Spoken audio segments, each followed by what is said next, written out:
Assalamualaikum warahmatullahi wabarakatuh. Apa kabar pemirsa? Berjumpa lagi dengan saya di acara kita Tabasam, tanya-tanya bab Islam. Pemirsa, surga merupakan tujuan orang-orang yang mempercayai bahwa adanya kehidupan setelah mati. Dalam berbagai agama, surga digambarkan sebagai tempat yang penuh dengan keindahan di dalamnya. Surga hanya ditempati oleh orang-orang yang patuh atas perintah Allah, sedangkan neraka ditempati oleh orang-orang yang tidak taat ataupun patuh terhadap perintah Allah. Bau surga dikisahkan dapat dicium dalam jarak berpuluh-puluhan tahun perjalanan.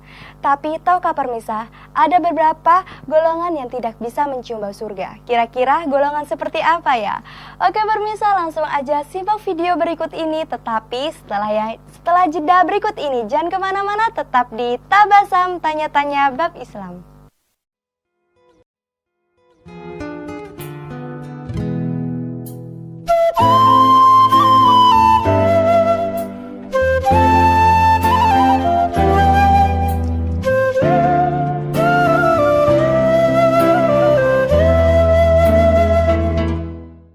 Assalamualaikum warahmatullahi wabarakatuh.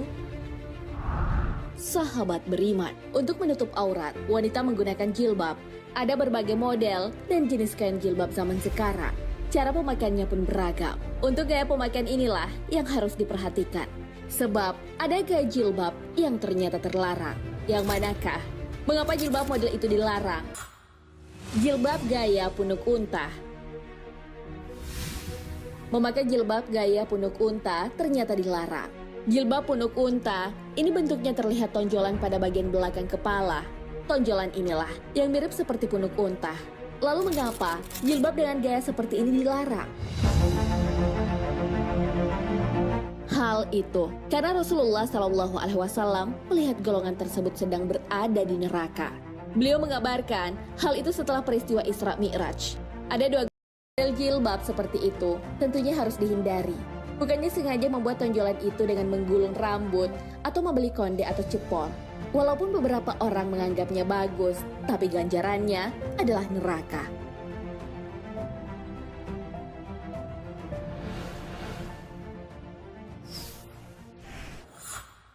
Perbedaan pendapat hijab punuk unta. Mengenai hijab punuk unta atau camel ham hijab, terjadi perbedaan pendapat.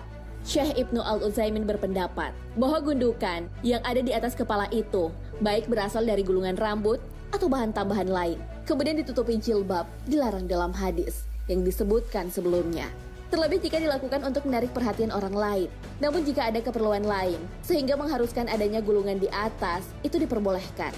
Tapi jika keperluan itu sudah usai, segera dikembalikan seperti semula. Para shalaf dalam mengartikan punuk unta sangat beragam. Imam Nawawi mengartikan bahwa punuk unta yang dimaksud dalam hadis tersebut adalah membuat kepala terlihat besar dengan kerudung atau selendang. Hal ini juga berlaku saat membuat ikatan rambut di kepala. Qodiyat mengartikan kata punuk unta adalah perempuan yang membuat ikatan atau gulungan rambut di atas kepalanya. Gulungan itu melebihi tinggi kepala itu sendiri sampai miring ke samping. Lalu pendapat Al-Marazi mengatakan bahwa yang dimaksud punuk unta adalah makna kiasan dari sikap wanita yang menggoda lawan jenis dengan memperlihatkan auratnya di hadapan lawan jenisnya. Dalam Al-Qasais Al-Kubra, As-Suyuti menukil Abu Naim mengatakan bahwa gambaran perempuan yang dimaksud dalam hadis tersebut adalah mereka menggunakan sanggul kepala yang besar, kemudian meletakkan jilbab di atasnya.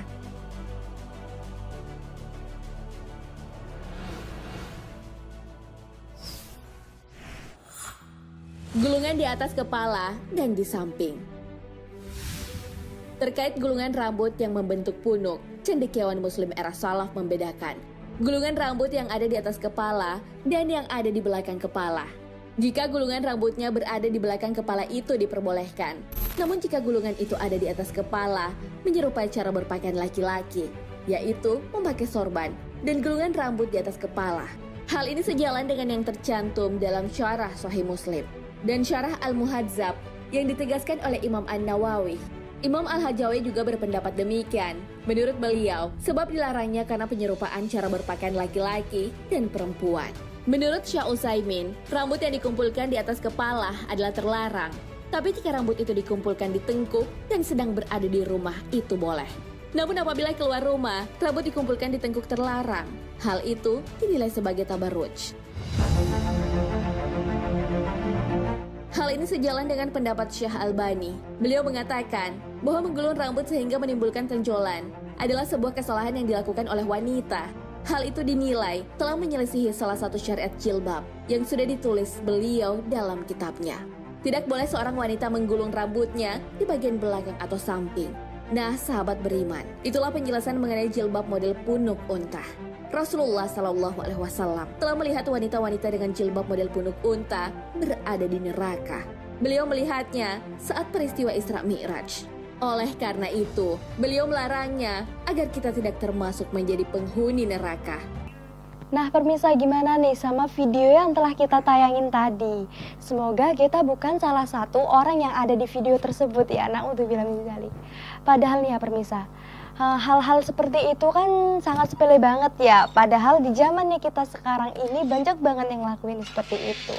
Kenapa ya bisa begitu? Oke pemirsa, lebih lanjutnya kita tanyakan langsung kepada narasumber kita. Beliau sudah ada di samping saya.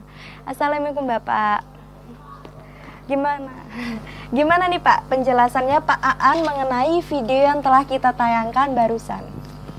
Kalau tentang penjelasan video yang tadi, yang dalam tayangan tadi itu adalah memang ada beberapa kriteria yang masuk dalam Islam itu tidak diperbolehkan.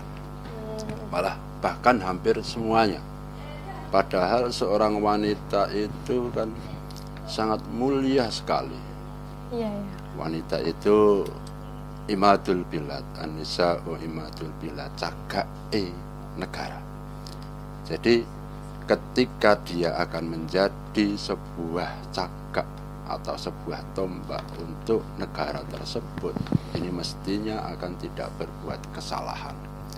Satu kesalahan fatal bisa saja menjadikan rusaknya negara ini.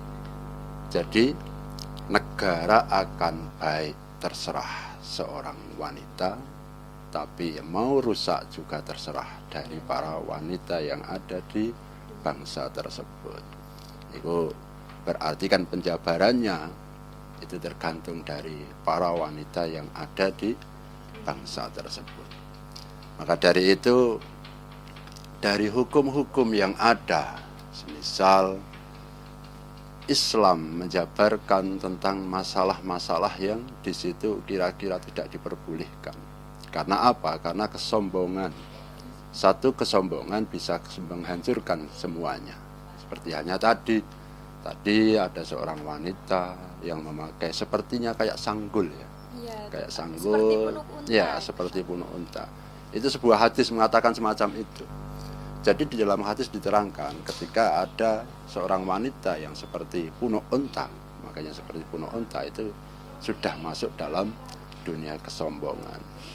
Ketika dalam dunia kesombongan, di situ disebutkan, Rasul juga pernah menyarankan atau meriwayatkan dalam satu hadis, rusaknya orang Yahudi itu adalah karena tata cara yang berpakaian yang tidak baik. Pakaiannya tidak baik dan terus dengan berlenggak-lenggok seperti halnya orang tersebut itu sangat sombong sekali dalam dia berjalan. Padahal jelas itu adalah tidak diperbolehkan di dalam Islam. Gitu Mbak Eva. Kenapa Pak nggak diperbolehkan? Kayak misalnya sanggulan tinggi itu ya seperti punuk unta kan banyak banget tuh Pak banyak banget tuh mulai zaman-zaman sekarang kan rata-rata pada yang kayak gitu Pak. Kan kelihatan bagus, lebih rapih malah gitu. Ini masuk dalam dunia tren. Iya. Dunia tren, ketika sudah dalam dunia tren ini adalah tren dari mana? Dunia barat atau dunia timur. Nah, ketika kita masuk di dalam dunia timur, maka hal-hal yang semacam itu kadang kita belum memperbolehkan. Tapi kalau kita masuknya dunia barat, kalau dunia barat itu memang liberal. Kalau liberal, bebas, mau seperti apapun. Maka di dalam kita mengambil hukum ini jangan mengikuti tren yang ada, itu jangan. Kalau sebuah hukum kita ambil hukumnya terlebih dahulu. jangan ambil tren dari mana, ini apakah dari artis, terus kita mengikuti dari artis tersebut. Tidak, kita harus mengambil dari hukumnya terlebih dahulu. Supaya apa? Ada perbedaan antara seorang perempuan yang memang di situ adalah tahu tentang hukum dan hanya mengikuti tren saja. Kemungkinan besar seandainya dari diri kita melepaskan semua yang ada, wanita-wanita yang ada seperti di luaran sana, sudah banyak sekali orang-orang yang semacam itu. Tapi mereka tidak tahu apakah ini perkara yang halal atau perkara yang haram, ini boleh atau tidak, mereka sama sekali tidak tahu. Mereka hanya tahu ada di televisi terus mengikutinya, gitu kan? Palingnya mereka tuh Menganggapan apa? Ya kan yang penting saya sudah menutupi aurat dengan benar begitu. Pak. Betul. Nah, ini maka kita harus paham betul antara auratnya. Aurat ini batasannya sampai di mana gitu. Wanita auratnya seperti apa? Auratul mar'ah itu adalah secara keseluruhan yang tidak diperbolehkan atau yang diperbolehkan dilihat itu hanya wajah sama telapak tangan saja. Yang selain itu semuanya ini adalah masuk dalam aurat seorang wanita, walaupun itu sudah tidak terlihat, tapi tetap harus dijaga. Seperti halnya tadi, kembali lagi kepada punuk unta, itu kan tidak terlihat, rambutnya sama sekali tidak terlihat, iya kan, tidak terlihat, tapi itu melambangkan kesombongan dari seorang wanita tersebut.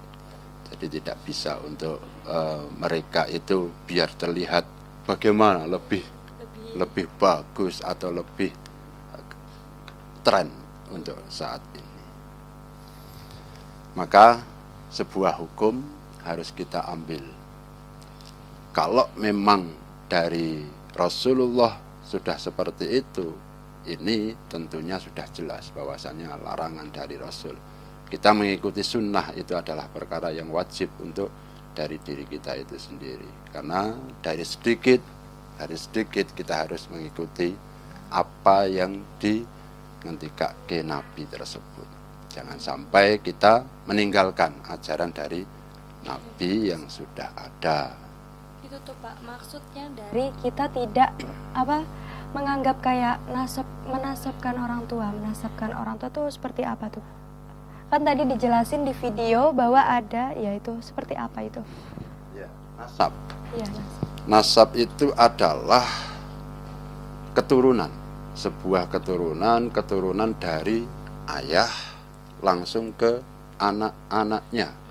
Itu baik itu anaknya itu diberikan oleh atau satu rumah tinggal satu atap ataupun tidak satu atap.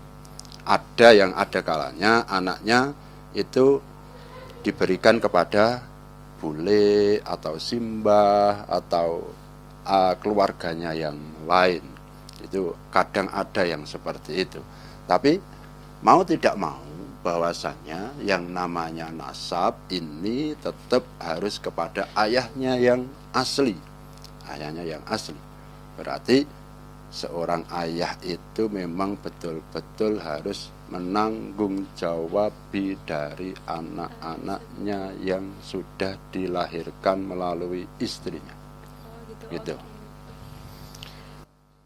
Oke pemirsa, jangan kemana-mana karena setelah ini kita memasuki segmen Tanya Jawab. Oke pemirsa, tetap di Tabasam Tanya-Tanya Bab Islam.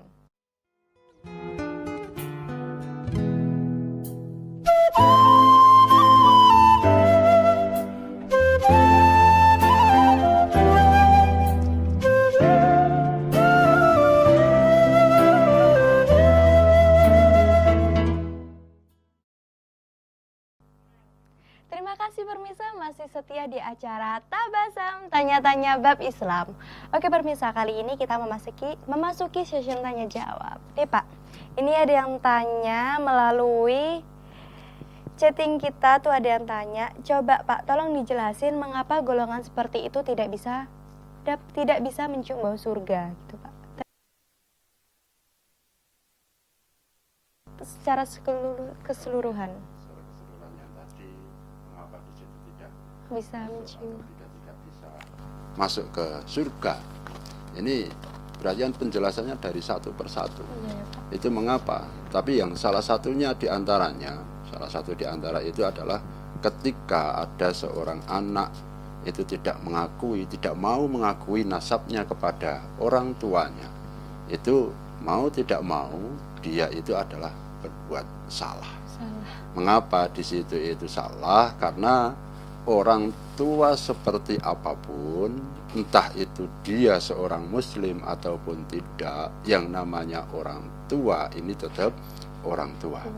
Tidak bisa kita terus mengambil alih orang tua yang lain atau mengakui orang tua yang lain. Mungkin dalam pengakuan kita bisa.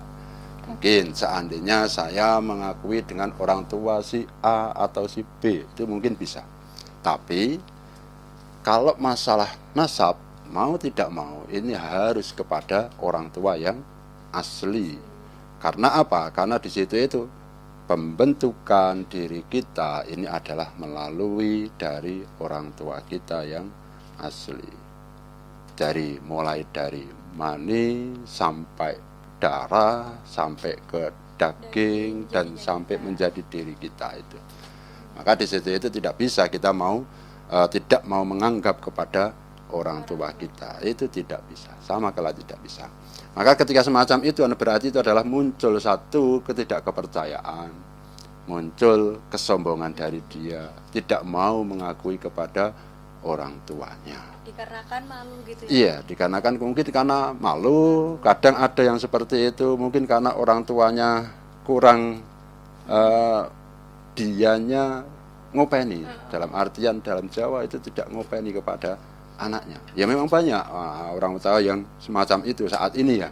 Saat ini bahkan mungkin kita banyak sekali mengetahui orang-orang yang berada di panti dan itu mengambil dari jalan-jalanan. Nah, terus itu gimana tuh Pak? Nasabnya yang anak di panti kan mereka nggak tahu orang tuanya dia siapa. Takut-takut dia tuh udah sama orang tua tirinya, tuh nasabnya dia tetap ke orang tuanya atau ke orang tua tirinya tuh? Ya, kalau nasabnya tetap kepada orang tuanya.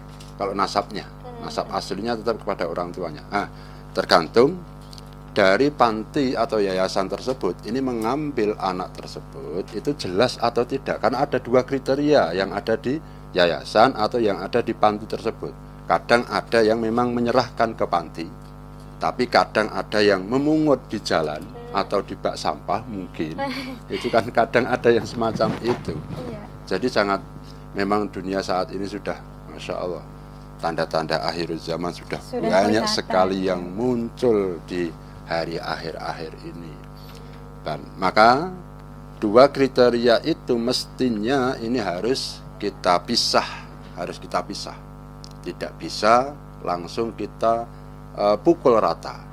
Seseorang yang ada di panti ini adalah satu kesatuan, itu tidak, tapi penyerahan yang asli atau memungut dari jalanan atau dari sampah. Ketika mereka memungut dari sampah atau dari jalanan, berarti nasabnya tetap semuanya, baik yang diserahkan ataupun yang tidak, tetap mengikuti ayahnya yang asli. Tetap tidak boleh terus nanti mau diambil siapa, itu tidak boleh. Istilahnya kan itu nanti akan ada orang tua asuh kan.